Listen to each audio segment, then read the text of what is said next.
जय हिंद, नमस्कार दोस्तों। आप सभी साथियों का स्वागत है पुलिस वाले सर यूट्यूब चैनल पे।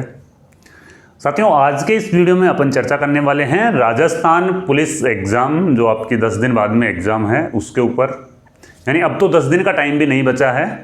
आपकी जो एग्ज़ाम होनी है वो 13 तारीख की सेकेंड शिफ्ट और 14 तारीख की दोनों शिफ्ट, यानी फर्स्ट और सेकेंड, टोटल आपकी एग्ज़ाम होगी 3 शिफ्ट के अंदर। ठीक है। इसके एडमिट कार्ड कब आपको देखने को मिलेंगे? इसके एडमिट कार्ड है मंडे तक, आपको इसके एडमिट कार्ड है वो देखने को मिल जाएंगे। और देखो, आपकी एग्ज़ाम के टाइम पे है ना, वो ज़रूरी बातें आपको क्या क्या ध्यान रखनी है। लास्ट का टाइम है और अब तक जो आपने जितनी भी पढ़ाई करी है उसको एग्ज़ाम हॉल में 2 घंटे आप बैठोगे ना, वहाँ पे आपको प्रूफ करना। अगर आप अच्छे कॉन्फिडेंस के साथ में अगर आप पेपर देते हो, है ना, तो आपका पेपर बहुत अच्छा जाएगा। और अगर आप घबराहट अगर आपको होती है तो फिर समझना जो आते आते प्रश्न है ना वो भी आपके गलत हो जाएंगे। और घबराहट होना स्वाभाविक सी बात है कि अपन इतनी तैयारी करके जाते हैं और अपन अच्छी तैयारी करके जाते हैं एग्जाम सेंटर में। जैसे एग्जाम हॉल में देखते हैं पेपर को देख के घबराहट हो जाती है, तो आते आते प्रश्न भी गलत हो जाते हैं। फिर एग्जाम सेंटर से जैसे अपन बाहर निकलते हैं तो फिर कहते हैं यार ये वाला प्रश्न तो मेरे को आ रहा था, ये मेरे से कैसे गलत हो गया, ये वाला तो बहुत ही इजी प्रश्न था, मैं तो इसको काफ़ी अच्छी बार यानी कि काफ़ी बार मैं इसको पढ़ चुका हूँ, लेकिन फिर भी गलत कैसे हो गया। तो वो सावधानी आपको रखनी है कि एक आपके अंदर सेल्फ कॉन्फिडेंस होना चाहिए कि हाँ आराम से मैं कर लूँगा, पेपर क्वालिफाई है वो मैं कर लूँगा। और देखो, ये जो वैकेंसी है ना, राजस्थान पुलिस वाली वैकेंसी 10,000 की वैकेंसी, इससे पहले आज से 6-7 साल पहले ये वैकेंसी आई थी। ऐसा मौका आपको फिर बार बार में नहीं मिलेगा, यानी इतनी बड़ी वैकेंसी फिर नहीं मिलेगी। आप पिछली 2-3 वैकेंसियों को देखते हो तो 3-3 हज़ार की वैकेंसियाँ आई थी, है ना। तो फुल कॉन्फिडेंस के साथ में आपको इसमें है ना वो पेपर देना है। अब इसमें देखो, तुक्का लगाएं या नहीं लगाएं, है ना। काफ़ी स्टूडेंट होते हैं कि सर 1-4 की नेगेटिव मार्किंग है इसमें, तो 1-4 की नेगेटिव मार्किंग में कितनी संभावना रहती है कि तुक्के के सही होने की कितनी संभावना रहती है ना। तो मैं तो आपको सबसे पहले तो ये बताना चाहता हूँ कि अगर आप यानी कि 150 प्रश्न में से, अगर आपके 150 प्रश्न में से यहाँ पे 110 तक अगर करेक्ट हो रहे हैं ना, जो आपके टोटल प्रश्न आएंगे वो आएंगे 150 में से अगर आपके 110 प्रश्न तक आपको करेक्ट आ रहे हैं ना, तो फिर आप ज़्यादा प्रश्नों पे रिस्क नहीं ले, है ना। क्योंकि ये जो स्कोर है ना, ये स्कोर एक अच्छा खासा स्कोर है, 110 115 का जो स्कोर है ना। हालांकि ये सारी चीज़ें आपका जो पेपर आएगा तो पेपर को देखने के बाद में पता चलेगा कि पेपर आपका कितना इजी है या कितना हार्ड है ना। वो सारी चीज़ें आपको है पेपर देखने के बाद में ही पता चल पाएगी। लेकिन यहाँ तक अगर आप पूछ रहे हो तो फिर ज़्यादा प्रश्नों पर आपको रिस्क नहीं लेना। 1-4 की जो नेगेटिव मार्किंग रहती है ना, 1-4 की नेगेटिव मार्किंग रहती है, तो मान लो आपने यहाँ पे 20 प्रश्न ऐसे सेलेक्ट कर लिए जिसपे आपको 20 प्रश्न ऐसे सेलेक्ट कर लिए जिनमें आपको 2 ऑप्शंस है ना, उनमें आप कंफ्यूजन में हो। यानी कि आपके पास में 4 ऑप्शन होंगे और एक विकल्प ई वाला होगा। अगर आपको क्वेश्चन अटेम्प्ट नहीं करना तो ई तो आपको भर के आना ही आना है, ठीक है ना। तो जैसे आप 2 ऑप्शंस में आप है ना, यहाँ पे ए, बी, सी और डी, अब चारों में से आपको कंफर्म हो गया कि बी और डी तो नहीं है, ए और सी है। अब ऐसे प्रश्न मान लो आपके 20 हो रहे हैं, तो 20 में से अगर आप तुक्का 20 के 20 पे भी तुक्का लगाते हो ना, और यहाँ पे आपके 4 भी ठीक हो जाते हैं ना, तो भी आप बराबर हो, है ना। और अगर यहाँ पे आपके 20 में से 6 या 8 प्रश्न इतना बैठ जाते हो तो आप यहाँ पे प्लस में आ जाते हो।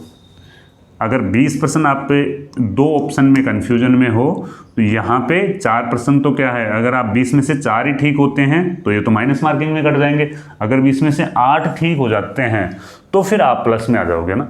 तो इस चीज़ का एक बार ध्यान रखना, जब आप टेस्ट दे रहे हो ना, अभी आप टेस्ट दे रहे हो तो टेस्ट में आप एक बार ये देखना कि हाँ कि मेरे को 10 प्रश्न नहीं आ रहे हैं या मेरे को 20 प्रश्न नहीं आ रहे टोटल पेपर में से, है ना। तो फिर उसमें एक बार तुक्का लगा के देखना आपके तुक्के का जो सक्सेस रेशियो है ना वो कितना है ना। कभी कभी किस्मत ऐसी खराब होती है कि 20 में से 18 ही गलत निकल जाते हैं ना। तो मैं ये नहीं कह रहा कि आपको पूरे 20 पे तुक्के लगाने हैं, कि 8-10 प्रश्न तक तो आप रिस्क ले सकते हो। और पेपर सॉल्व करते समय अधिकतर स्टूडेंट्स जो गलतियां करते हैं ना, वो क्या गलतियां करते हैं, देखो फर्स्ट तो आपका है पार्ट ए, और फिर उसके बाद में है पार्ट बी, और फिर उसके बाद में है पार्ट सी, है ना। 3 पार्टों में पेपर आएगा। ये जो पार्ट सी है ना, ये है राजस्थान जीके, ठीक है। यहां पे है इंडिया जीके, और यहां पे है reasoning plus computer plus math. कैसे सॉल्व करेंगे, आपको शुरू करना जहां पे आपका टाइम सबसे कम लगेगा ना। सबसे कम टाइम कौन से पार्ट में लगेगा, आपका सबसे फेवरेट जो पार्ट है ना, वो कौन सा है ना। काफ़ी बच्चे ऐसे होते हैं जो रीजनिंग मैथ में टॉप रहते हैं, तो वो रीजनिंग मैथ को पहले करें। काफ़ी बच्चे ऐसे होते हैं जो इस वाले पार्ट में कमज़ोर होते हैं, पार्ट ए में कमज़ोर होते हैं, राजस्थान जीके या इंडिया जीके में टॉप रहते हैं ना। तो पहले कोशिश करें कि एक बार राजस्थान जीके को सॉल्व करें, क्योंकि यहाँ पे है ना 45% आएंगे, आपको एबीसीडी ही भरने हैं, और एबीसीडी भरने में भी गलती मत कर देना, है ना। जल्दीबाजी है ना, जल्दीबाजी में ये होता है कि जब अपन गोला भरते हैं ना, तो ऊपर नीचे हो जाते हैं। अब ऊपर नीचे अगर भरने में हो गए तो फिर वो पूरा सीक्वेंस, पूरे पर्सन, पूरा पेपर ही आपका बिगड़ जाएगा। तो जल्दीबाजी नहीं करें, 5 मिनट ज़्यादा लग जाएगी, लेकिन जल्दीबाजी नहीं करना, ठीक है ना। तो जिस पार्ट में आप अच्छे हो उस पार्ट को पहले करो, और मेरी तो यही एडवाइस है कि आप पहले राजस्थान जीके कर लो, ठीक है। राजस्थान जीके आपका क्लियर हो जाएगा, ये 45% वाला पोर्शन है ना, ये आपका क्लियर हो गया। फिर उसके बाद में आपको करना है इंडिया जीके, है ना। अब यहाँ पे क्या ज़्यादा दिमाग नहीं लगाना होता है ना, यहाँ पे फटाफट जो क्वेश्चन आ रहा है उसको फटाफट आपको कर देना, जो नहीं आ रहा वो स्किप में रह जाएगा। फिर उसके बाद में आपको रीजनिंग, मैथ और कंप्यूटर, इनमें भी आपको पहले कंप्यूटर को करना, फिर रीजनिंग को करना, फिर मैथ को। अगर आप पहले इस वाले पार्ट को लेते हो और आप मैथ के कोई 2-4 प्रश्न आपके ऐसे आ जाते हैं जो आपको नहीं आ रहे हैं, है ना, अगर 2-4 प्रश्न ऐसे आ जाते हैं जो आपको नहीं आ रहे, तो फिर आपके साथ में ये होगा कि आपका पूरा पेपर बिगड़ने की संभावना रहेगी, क्योंकि वो 2-4 प्रश्न आपका पूरा माइंड है ना वो खराब कर देंगे, और आप उनको लेकर के काफ़ी ज़्यादा यानी कि टाइम भी आप वहाँ पे वेस्ट कर दोगे, उन्हीं प्रश्नों को सॉल्व करने की कोशिश करोगे, फिर आते हुए प्रश्न है ना वो भी आपको गलत हो जाएंगे। टाइम काफ़ी यहाँ पे आप खर्च कर दोगे, तो फिर उसके बाद में इन दोनों पार्ट के लिए टाइम नहीं मिलेगा। तो देखो मैथ और रीजनिंग में जो प्रश्न नहीं आ रहा ना, उसको स्किप करते जाओ, उसको निकालते जाओ।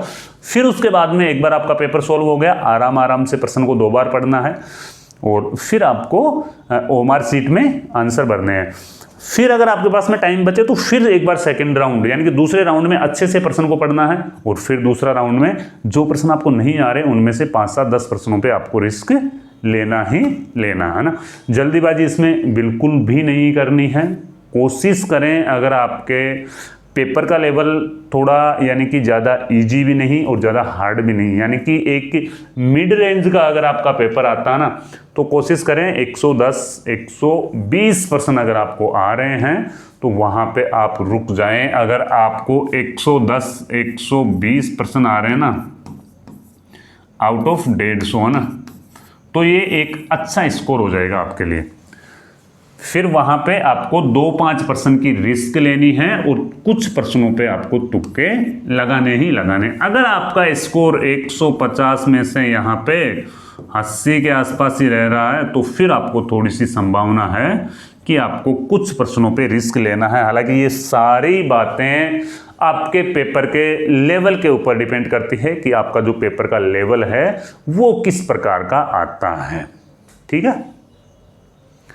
और एडमिट कार्ड आते हैं, उसमें सारे इंस्ट्रक्शन आपको मिल ही जाएंगे कि भाई आपको क्या क्या लेके जाना है एग्जाम सेंटर में। वैसे आधार कार्ड वगैरह, फोटो वगैरह, आईडी वगैरह वो ही लेके जाना होता है, ऐसा कोई वो नहीं है इसमें। आराम से अच्छे से, अब लास्ट का टाइम है, इसमें करंट अफेयर्स को आपको पढ़ना है और जो भी आपका रीजनिंग और मैथ में एक्स्ट्रा टाइम अब आपको देना है। बाकी और बच्चा कुछ नहीं है, अब बस आपकी एग्ज़ाम है वो पास में ही है ना। ठीक है, मिलते हैं फिर कोई नए वीडियो में नई जानकारी के साथ में। जब तक के लिए जय हिंद, जय भारत।